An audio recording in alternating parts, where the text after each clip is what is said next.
YouTube friends and foes.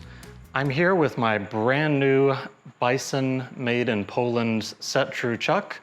I have been wanting a 6-jaw chuck forever, and after my experience buying a new Chinese chuck, it was okay, and it is okay. I'll continue to use it, but I think the step up in quality is going to be quite noticeable here with this Bison. So I decided to stop messing around with trying to find a good used high quality chuck and just go for broke and put something on the lathe that is worthy of the beauty and performance of the lathe. And I think we got that with this 6-jaw.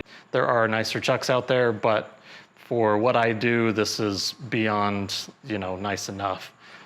So let's check it out. I think what we're gonna do is at least take the top jaws off and just take a look around on the inside. I did get a couple of warnings that people had some grit and grinding dust in their chucks when they were brand new from Bison. So we'll see if that's true with mine. I've got the matching Set Tru backing plate here. This thing is a monster by itself. Thing's like 30-something pounds. So for those of you who are new to machining, or you're just new to this kind of chuck, you can adjust it like a 4-jaw to make sure your part is, make sure the chuck is running perfectly true, and yet it's still a scroll chuck. So you move the jaws in and out all at once, but then there are adjustment screws on the body of the chuck to move the entire thing around to make sure your part is running perfectly true. One thing I will note that I've learned and didn't know for a while, and it was driving me crazy, if you set this thing perfectly true for a piece of 1-inch material, it's really only going to be accurate for that 1-inch piece of material. If you put something that's 3 inches in there, it'll still be pretty good and probably better than a non-adjustable chuck would have been, but you're in a different place on the scroll, and so the accuracy is just not going to be quite as good. First things first, take this thing out of the package. Now normally I would have had fun opening it up as an unboxing for real, but the box was pretty damaged, and if the chuck was no good, or if there was a big ding in it, I was going to have UPS take it back, and then there wouldn't be anything to film. So anyway, it's a nice T-handle. Little parting marks or whatever. That doesn't look great. It's all right though. There's a piece of scrap. I do like being safe in the shop, and I take a lot of precautions to make sure I don't get myself in too much trouble as far as injuries go. And the idea here is this spring prevents you from accidentally leaving the key in the chuck. In my opinion, that makes it less safe. I've left it on my previous chuck, and it makes it harder to do anything, and I just don't think it adds any safety. Back looks awfully pretty. Again, we've got a nice coating of preservative oil on there. Get a little bit of the oil off just so it's easier to handle. Oh yeah, that is pretty.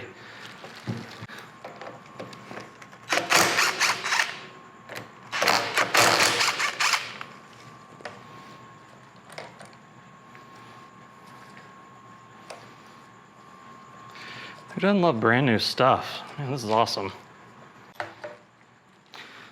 All right, 2 different lengths of socket cap screws, of course. Beautiful. It's one thing you'll notice on higher end stuff is just the finishing is a lot nicer. So for instance, this bore, it's just like super smooth, and it looks like they cared when they made this. Chamfered that nicely. This one's got a little bit of chatter in the chamfer, but maybe the tool is just getting worn. But the bore itself is all nice and clean. It isn't all rough and look like the material was torn out like on my Chinese one. So let me run a swab in there and see if we find any grit.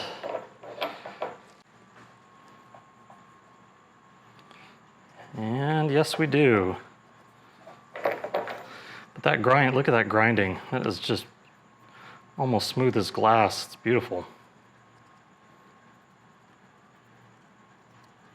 So there's really not a huge, need to disassemble the chuck and clean it out perfectly, but since we're here, this is, you know, a learning experience for me to know how this particular chuck is put together and made, and we can get the little bit of debris left over from manufacturing out of it.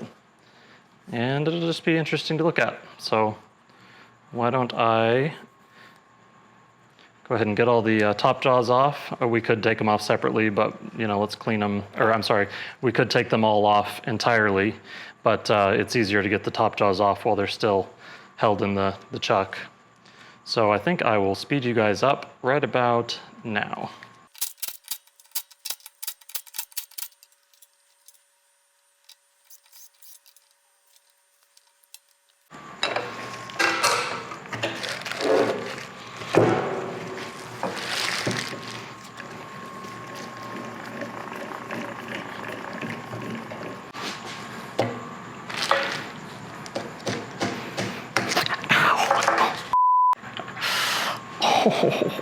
Aaron, you dum-dum.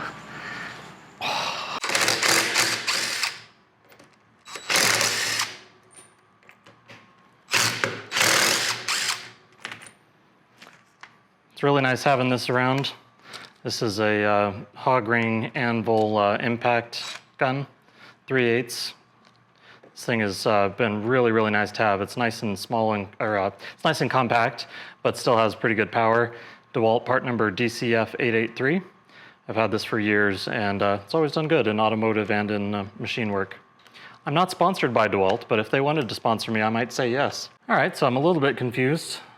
Apparently those did not hold the chuck together. I'm guessing that's what these are for. So I'm not sure what the other ones did that were front mounted.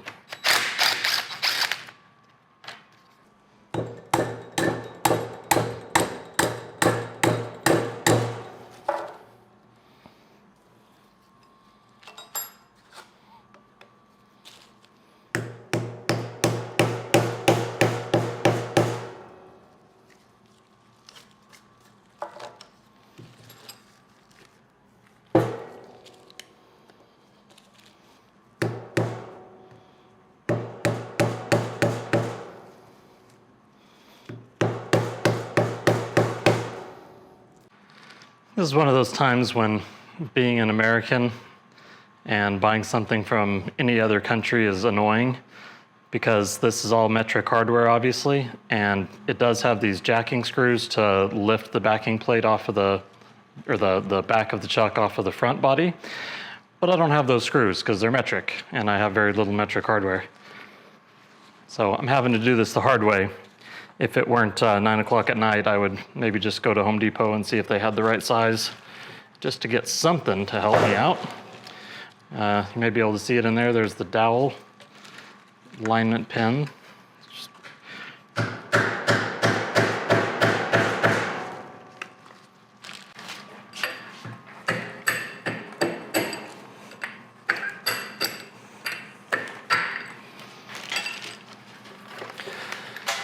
Okay, finally.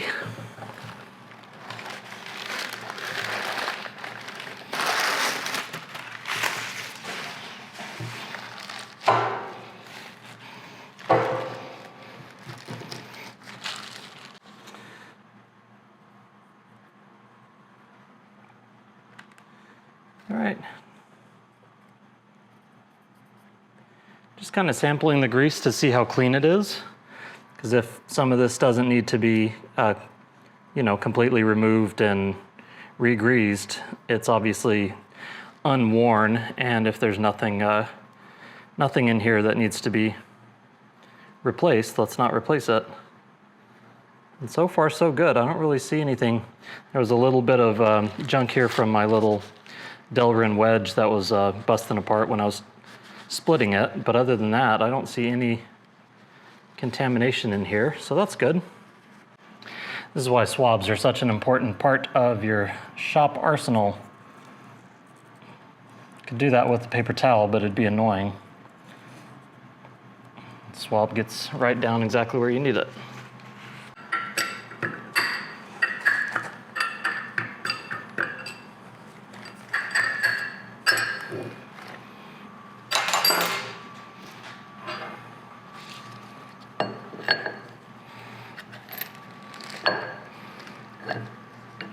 Again, we just want to see if there's any filth mixed in here amongst our precision ground parts. And no, I don't really see anything. All right, let's do one that I haven't really touched yet. There are a couple of fibers from my wedge that stayed in here. So yeah, it's a little bit dirty in there. If you've ever put together a 3-jaw chuck, 6-jaw is the same way. I just want to make sure we're finding the leading edge of the, or leading part of the scroll. And this is number 1, and this jaw is number 1. We'll take some of our lovely stinky grease.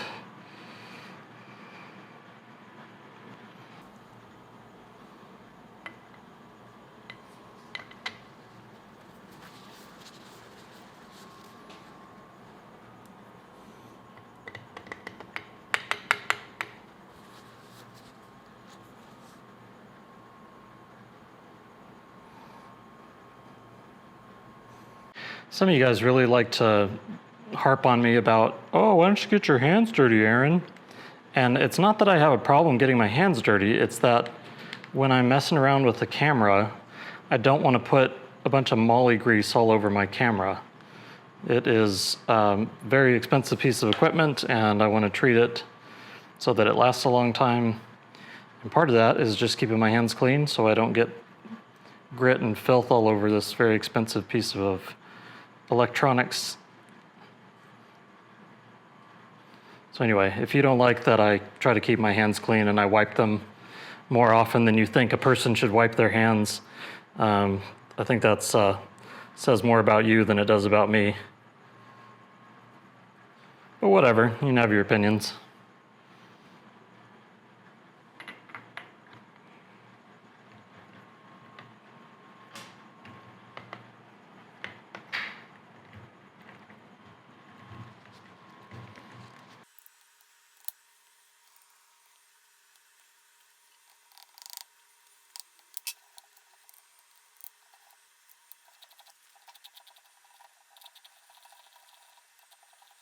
Just fits in like a machinist made it.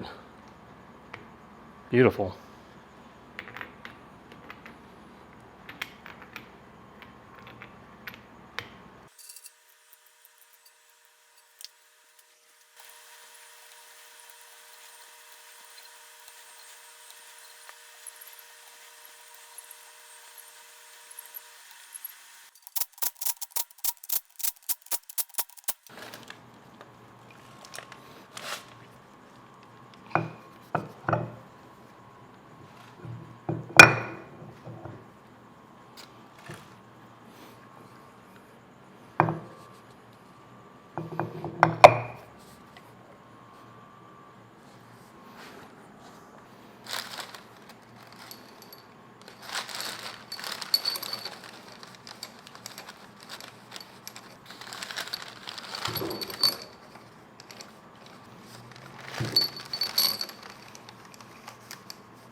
What a pretty sight.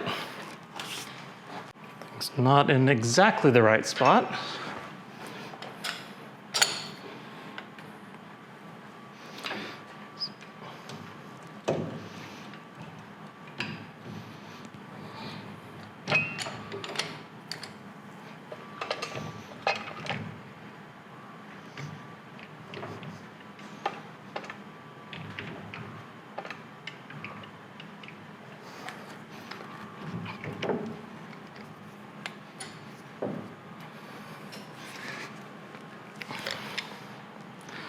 Simple as that.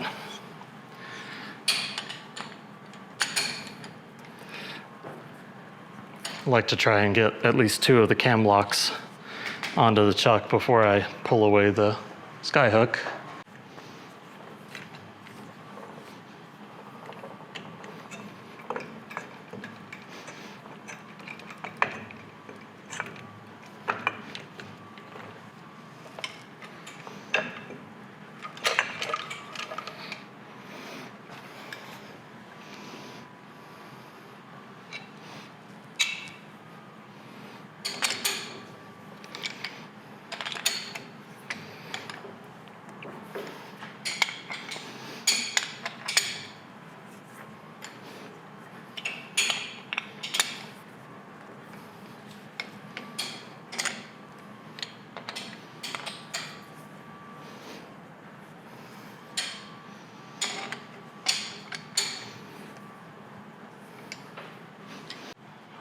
look at that. Isn't that pretty? Mesmerizing. Let's go ahead and get it adjusted.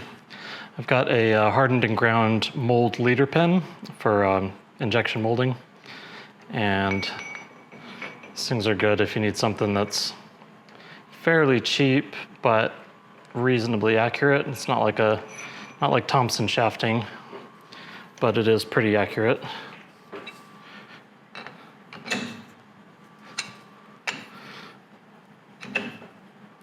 Do my best A-bomb impression and tighten all 3 of the pinions. All right, this is just how I installed it.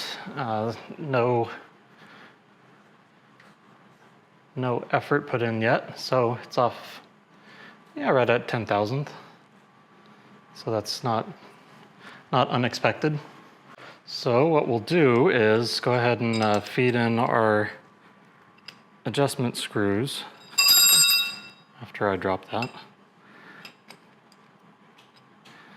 Okay, just so they're in position. Okay, so we want to loosen them, but not really have them loose.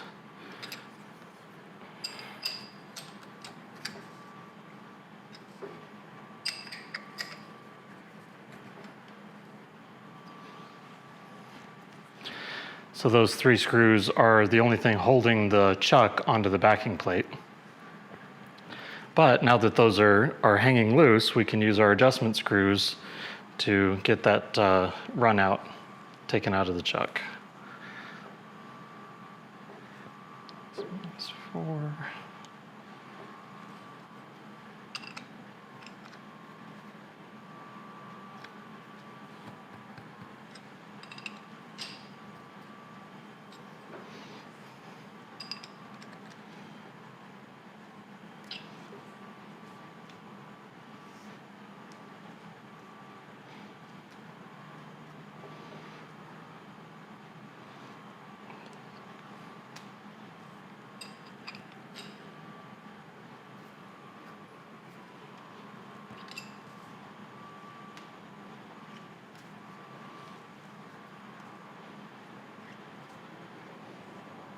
Well,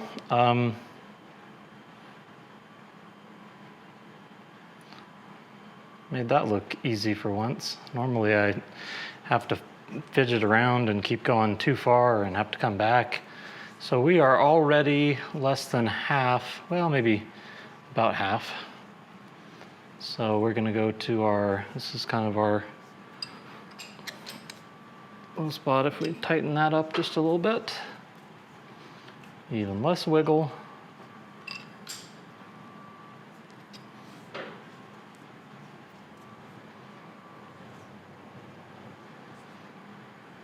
Holy smokes.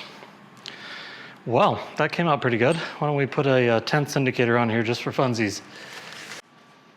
Okay, I think you can kind of see it.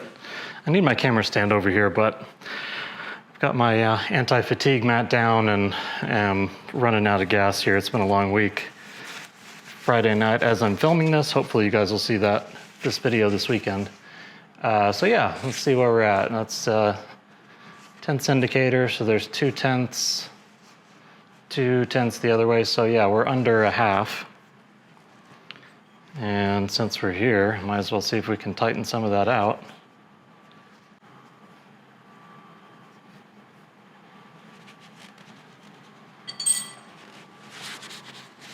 Excellent. Well, that is what we want. That is just out a couple of tenths. Now, pulling this bar out and then putting it back in again, that's going to really give us a more true representation of how the chuck is going to work in kind of the long run. So we will try and not move anything other than just tighten up these screws that attach the chuck to the back plate. Okay, as I mentioned early in the video, the chuck is now adjusted to run very true for something that's, I think this is exactly 1 inch. But if you put a 2-inch piece of material in, it's not going to be as close. So I'll give it a little test here. go past where our bar was, go back out. So imagine that this is the next part in our little production run that we have to do.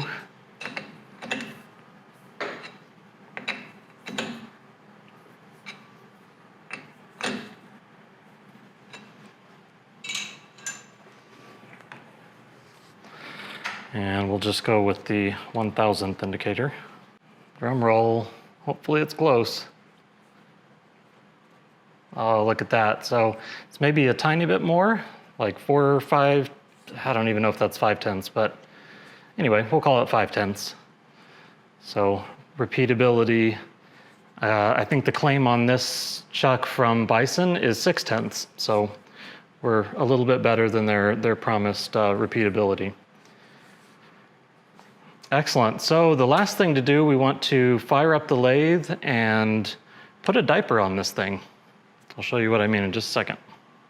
Of course, every machine shop in the world with a manual lathe has got a stripe of oil along the wall or behind the guy's back across from you. And to prevent that at least a little bit, what we'll do is tape on some towels here. And this will help us kind of keep some of that mess more contained.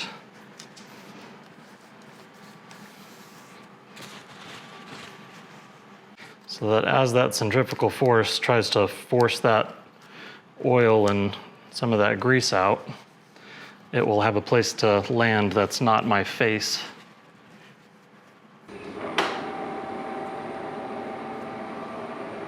I've got it going fairly slow right now. It's just like 177 RPM.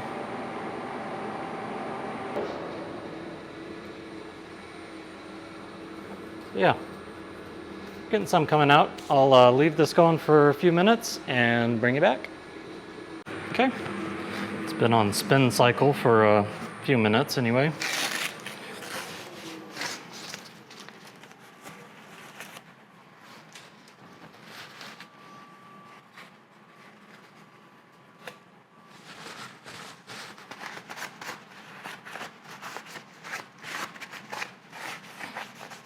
It'll never be this clean or fresh again, but I am very much looking forward to getting some use out of this thing and putting it through its paces, see how accuracy goes from part to part. But I think I'm going to be very pleased with this. It's a nice high quality piece of equipment that I've been wanting for years, ever since I first realized or learned about what a 6-jaw chuck was and some of the benefits of it, especially an adjustable one like this. So that thing is a beauty and it looks great on the lathe. Hope you enjoyed hanging out with me for a little bit today and seeing my, my new toy. I'll be seeing this on projects going forward. Thanks for watching.